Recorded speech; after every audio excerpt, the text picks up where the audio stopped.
Warning: the following video contains spoilers from AMC's The Walking Dead.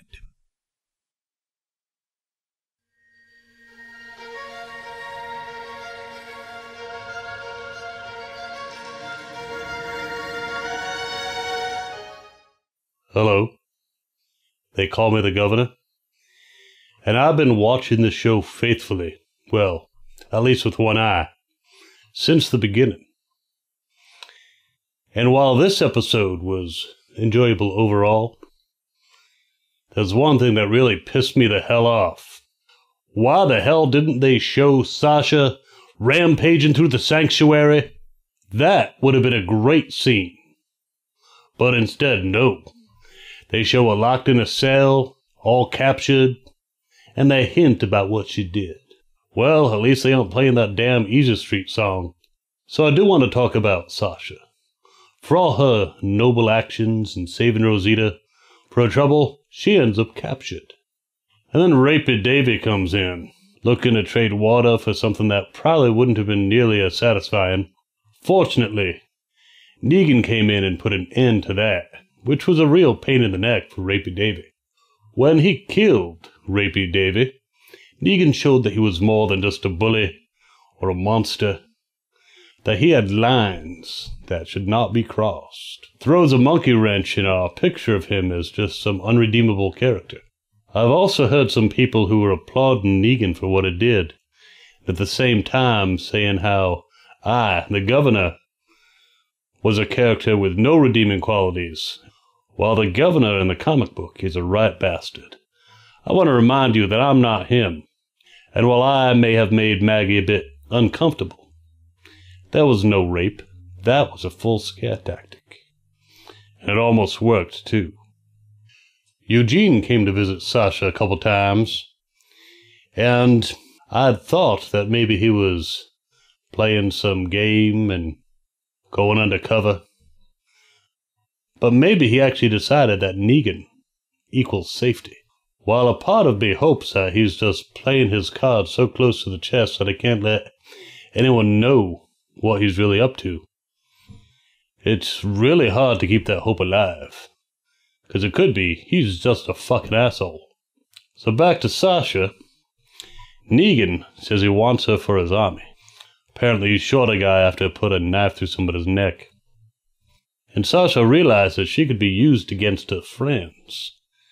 So she begs Eugene for a knife or a gun or some kind of weapon so she could end herself.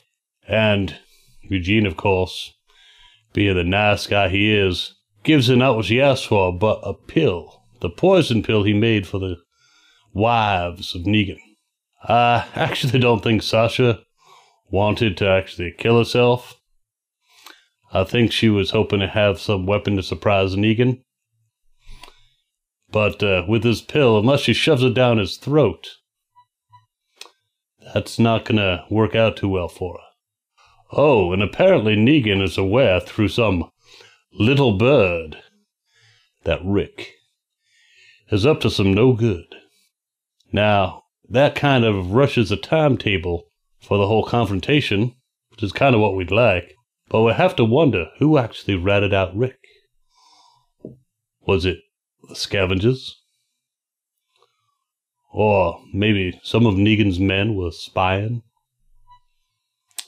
Hopefully we'll find out soon. So there were two other threads in this episode, and one involved the hilltop. Now Maggie was showing herself to be a natural leader, even when not teaching people how to throw knives. And I think Gregory was feeling a little threatened by this. So they have a little chat outside the walls while she's digging up a bush. And while Gregory's standing guard, you can see him thinking, maybe I should kill off Maggie. But he doesn't have the stones to do that. And then, of course, a couple biters come by, and Gregory totally freezes. If it weren't for Maggie, he'd be dead. But after this rather amusing revelation about Gregory, looks like he's thinking of going to whatever location Simon gave him to talk to him. What is he up to? I don't trust him. But a major part of this story was the invasion of Oceanside. Rick gathered up a huge crew to go in, Tara spilled the beans and was feeling a bit bad about it. And this did give the makeup guys an opportunity to put some barnacles on some biters. Barnacle biters, I like that. And it was nice to see some Alexandrians showing up that we haven't seen in a while. Tobin, Eric, Francine. And then we saw Daryl talking to Jesus, which pretty much finalized the notion that it was not Daryl that Rosita saw at the end of the last episode. So Tara sneaks in, tries to convince Nathania to join forces with Rick, but she's on a timetable and the time runs out. The attack begins. Of course, Tara gets jumped and gets her empty gun taken away from her, and Nathania marches her out to confront Rick in front of her whole community, which had been neatly herded together by those explosions. And she absolutely refuses to work with Rick. Now, Michonne's up in a tree with a gun, and it looks like she's considering taking out Nathania, but we've seen her shoot before. She is no Sasha. Probably would have blown off Tara's head instead. So it's actually Cindy who stops Nathania, her grandmother, just in time for a whole bunch of biters to converge, attracted by all those wonderful explosions. Michael Bay would have been proud. But after they take care of all those biters, Alexandrians and Rickites and Oceansiders working together, Nathania still is no deal. So they take every single one of her guns. And Tara gets to flip off that little girl again. Mission accomplished. Ah, heroes. So when they get back to Alexandria, Rosita's there, which is nice to see she's alive and uncaptured. And she's got Dwight in a cell. And of course, Daryl, Mr. Predictable, wants to just rip into him, just like the unthinking barbarian he is. You know, cosplay's supposed to be a compliment. But Rick calms him down, and Dwight apparently wants to help. So of course, Rick pulls out his gun and tells Dwight to get on his knees. Kinky. Well, this episode did have some tension and some action.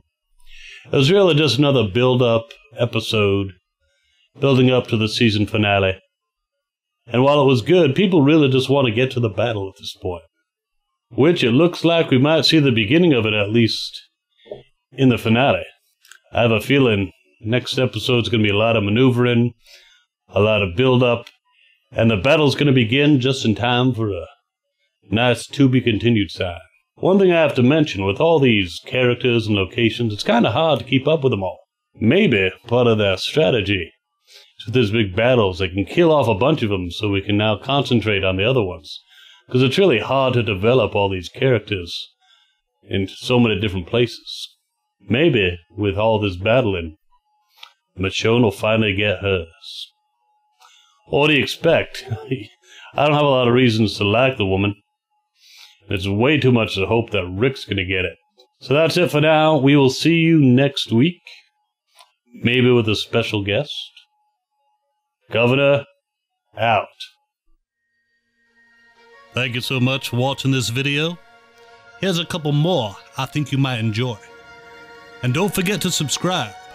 Remember, those who subscribe survive.